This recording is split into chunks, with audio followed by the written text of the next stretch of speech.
السلام عليكم ورحمة الله وبركاته. يا صباح الخير على عيونكم، عاملين ايه؟ يا رب تكونوا بألف خير وأتم صحة، اللهم آمين. النهاردة بإذن الله الفيديو بتاعنا جميل جدا، هيعجبكم بإذن الله. هنعمل فيه أفكار للفطار والعشاء. هي مش أفكار على قد ما هي توفير لحاجات احنا بنشتريها من بره، وهي سهلة جدا هنعملها في البيت، هتوفر علينا كتير. أول حاجة الفول المدمس من الحاجات الجميلة جدا اللي انت تعمليها في البيت وسهلة جدا.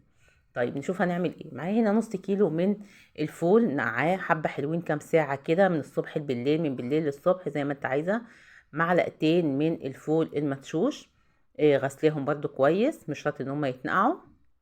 ومعايا جزرايه كده حلوه برضو بشراها، وليمونه زي ما هي كده بقشرها. تمام. لو عندك عدس اصفر، انا مكانش عندي وكسلت ان أنا اطلع اجيب، فلو عندك عدس اصفر برضو معلقتين كده حلوين، تغسليهم كويس وتضيفيهم. انا استبدلت العدس، كان عندي اللي هي الغله بتاعت البليله فحطيت معلقه. تمام. ومعايا معلقه من الخل، بتفرق جدا في تسويه الفول بتاعك. اولا مش هياخد وقت معانا في السوى، والفول هيبقى لونه ابيض وجميل، مش هيسود معانا. يبقى اول حاجه معلقه الخل دي ضيفيها، بجد هتفرق جدا لو انتي ما بتعملهاش. معايا طبعا الميه مغليه، ضفتها كده عليها، مليت. وهنضيف معلقة صغيرة من الكركم، ممكن تضيفيها وممكن لا، هي بتدي لون حلو لحباية الفول. تمام. اول ما يبدأ يغلي معانا هنبدأ نوطيه، بصوا شمعة، هتحطيه على اصغر عين عندك. طب انا ما عنديش الفوالة دي، عادي خالص في الحلة هتعملي نفس الكلام كده، وعلى اصغر برضو عين، وهتبدأي ان انت تحطيها. طيب كده خلصنا من الفول، هنسيبه بقى يعيش حياته ساعتين، ساعتين ونص، لحد لما يستوي معانا. من الحاجات الحلوة قوي برضو البليلة، اللي كتير مننا برضو ناسيها، جميلة جدا ومغذية جدا للأولاد. هنجيب كده الكمية اللي انت عايزاها، تبدأي ان انت تغسليها وتنقعيها برضو حبة حلوين، وبعد كده هتحطيها على النار على متوسطة كده لحد لما تستوي معايا تمام، مفيش اسهل من كده. خلاص كده. هنا الفول بتاعي بقى كان خلاص استوى، بصوا بقى زبدة، شايفين بقى لونه بقى جميل جدا. طب كده خلاص الفول، لا في تكايه حلوه بقى هنعملها كده مع بعض. لو انت ما بتعمليهاش شوفيها كده، هتفرق جدا في قوام الفول بتاعك. معايا هنا كوبايه من الميه، هتحط عليها معلقه من الدقيق ونص معلقه صغيره من الصلصه. لو ما فيش صلصه عادي، ما فيش مشكله، بس اهم حاجه كوبايه الميه وعليها معلقه من الدقيق. بصوا بقى هتاخد كده بس غلوه كده مع الفول بتاعنا، وهنطفي عليه. شايفين القوام؟ بصوا فرق جدا، شايفين القوام من شويه كان عامل ازاي ودلوقتي بقى عامل ازاي؟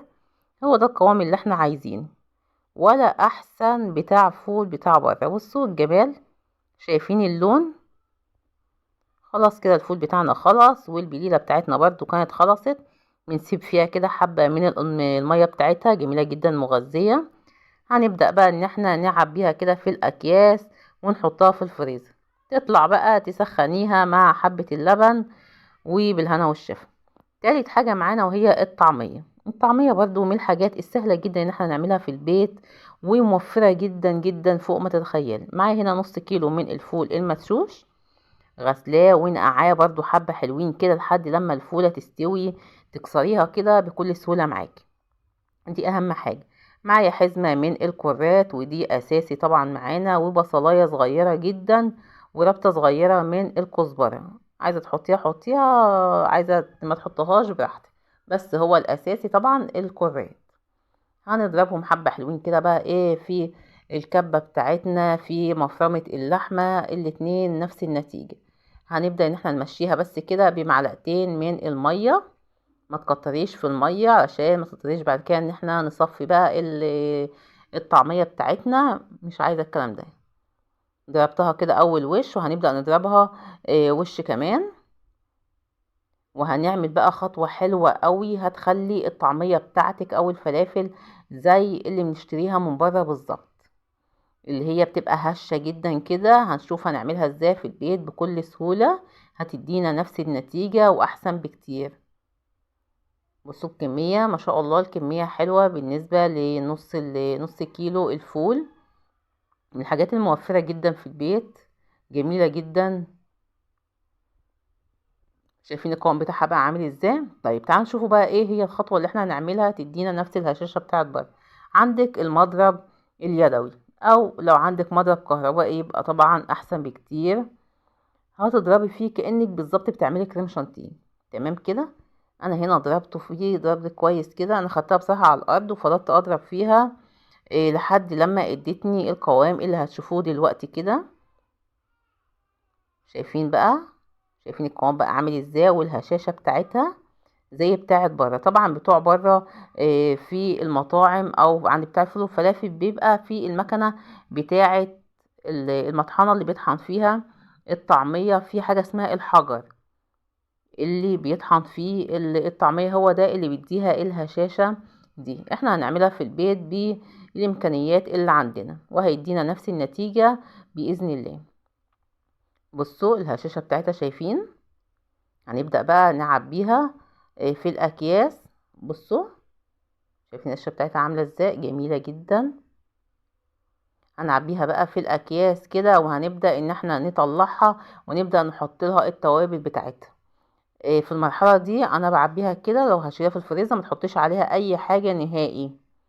هتطلع هنحط عليها الملح بتاعها ومعلقة كده كبيرة من الكزبرة، مش اكتر من كده. لا نحط بقى فلفل اسمر ولا كمون ولا الكلام ده، هو الملح ومعلقة الكزبرة. عايزة تحطي رشة بسيطة خالص كده من البيكنج باودر، تمام. بصوا اهي هنبدأ بقى نبططها كده وهنبدأ نشيلها فوق بعضها كده في الفريزر. وهنا الفول بتاعي برضو كان خلاص برد، فهنبدأ برضو نكيسه وهنشيله. والبليلة برضو كيستها معايا، تمام كده. الحاجات دي اعملوها في البيت بجد بتفرق كتير جدا. دلوقتي بص حبة الفول اللي انا بحطهم دلوقتي في الكيسة دولت انا بجيبهم من بره. لما ما بيبقاش عندي فول قسما بالله بجيبهم ب5 جنيه، ما بيعملوا اي حاجة لينا. او شايفين الحبة دوت كده بيتباعوا ب5 جنيه. شوفوا انا دلوقتي النص كيلو الفول عمل معايا حبة حلوين، يعني عمل معايا 4 اكياس حلوين جدا. بص انا دلوقتي ما اعرفش بصراحه اسعار الفول عامل كام دلوقتي، لان ده كان موجود عندي في التلاجة، سواء الفول او الغله كانت موجوده عندي في التلاجة، فانا ما اعرفش الاسعار بتاعتها دلوقتي ازاي. بس مهما كانت الاسعار دلوقتي بتاعتهم برضو هو انضف بكتير لما تعمليه في البيت وهيبقى اوفر برضو. تمام كده. يبقى خلصنا الفول وخلصنا الطعمية بتاعتنا وخلصنا برضو البليلة. اعملي برضو حبة حبة معجنات بتفرق جدا. المعجنات في البيت انا كنت عامله لكم قبل كده كذا وصفة للمعجنات للقرص، جميلة جدا انت تعمليها في البيت. عندك بقى اطفال مدارس بتبقى موفرة جدا. وجبة الفطار والعشاء يعني انا ما بشيلش هم الغدا على قد ما بشيل هم الفطار والعشاء. فعلا بيرهق جدا الميزانية. انت تجيبي فطار لأسرة انت واولادك هتلاقيها فعلا بتكلف زي الغدا بالظبط، وممكن انت كمان الغدا تقضيه بأقل من الفطار. تمام كده. فالحاجات دي هتوفر علينا كتير. انا هنا في حبة من الفول كنت ضربتهم في الخلاط. بحب كده اشيلهم مضروبين. تمام. هنا هنعمل معاكم دلوقتي طبق كده من الفلافل وطبق كمان من الفول. او بصوا هنعمل ايه. لما تيجي تطلعيها من الفريزر هتعملي زي ما انا بعمل كده بالظبط. حطيت لها الملح وحطيت معلقه كده كبيره من الكزبره ورشه بسيطه من البيكنج باودر وهنبدا نقلبها. اديها برضو تقليبه كده، خصوصا لما تطلعيها من الفريزر برضو اديها تقليبه كده بالشوكه هتبقى معاكي هشه وجميله. تمام كده. خلاص اهو عملت كده. كنت هنعمل بقى الفطار بتاعنا فعملت الفطار طبق الفول بالطحينة. بصوا ما شاء الله، والله هجيبهم بأكتر من 5 جنيه دولت من بره. وبصوا برضو الفلافل بتاعتنا بالسمسم كده وريحتها يا سيدي ما اقولكمش خطيرة. بصوا مقرمشة بقى من بره ومن جوه هشة كده، مش مكتومة ولا حاجة، هشة كده وجميلة وريحتها جميلة جدا. يلا تعالوا بقى اتفضلوا معانا كده. خلاص خلصنا. يلا بينا بقى ندخل على الحلو. الكيكة اللي بتقلب الدنيا، وبصوا ريحتها بتجيب لآخر الشارع كده. في فصل الشتاء، وهي كيكة البرتقال من الكيكات الشتوية الجميلة جدا اللي وصلت تتاكل كده وهي في الفرن من الريحة بتاعتها. يلا بينا نعمل بقى كيكة البرتقال. يلا بينا بقى هنقولك على المقادير المظبوطة اللي هتعتمديها بإذن الله. معايا كوباية وربع من السكر، عليهم 3 بيضات، وعليهم معلقة صغيرة من الفانيليا أو ظرفين كده من الفانيليا، ومعلقة كبيرة من بشر برتقال. واخدة بس الطبقة اللي هي الصفرة بتاعة البرتقال، ما تاخديش البيضة علشان بتبقى فيها مرارة. ومعايا معلقة من الخل، ونضرب بقى الكلام ده كده مع بعضه سواء في الخلاط او عادي بالمضرب اليدوي زي ما انت عايزة، مفيش اي مشكلة. اهم حاجة تضربيهم كده ضربة حلوة، البيض مع السكر مع الفانيليا. بعد كده معايا كوباية من عصير برتقال، عصرينه بقى سواء في العصارة اليدوي او عصارة الخلاط بتاعك ايا كان، من غير مية، بعصير برتقال فريش كده. ومعايا كوباية الا ربع من الزيت.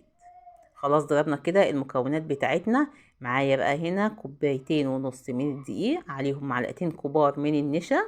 النشا اساسي طبعا في كيكة البرتقال، هيديها نعومة حلوة. ومعلقة كبيرة من البيكنج باودر. نخلنا بقى المكونات بتاعتنا دي كده حلو كده مع بعضيها، ونزلنا عليها بالخليط اللي احنا ضربناه مع بعضه لحد لما نوصل للقوام بتاعنا ده. صينية مدهونة كده بالزيت ومبطنينها بالدقيق. الفرن بتاعنا طبعا مسخنينه، هندخلها على الرف الوسطاني على درجة 180 او على النار المتوسطة بتاعة الفرن.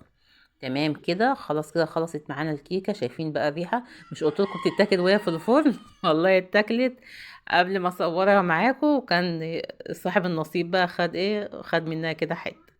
جميلة جدا ريحتها بصراحة لا تقاوم. بصوا الجمال. خلاص كده كنت قطعتها إيه زي ما قلت لكم بقى، اعملي كده صنف كيكه، صنف من المعجنات. إيه كنت عايزه بصراحه اعمل معاكم إيه صنف من المعجنات في الفيديو، بس لقيت ان الفيديو هيطول فاكتفيت إيه بالوصفات بتاعتنا دي بس كده. اتمنى ان الفيديو يكون عجبكم، وما تنسونيش بقى في اللايك يا حبايبي، والسلام عليكم ورحمه الله وبركاته.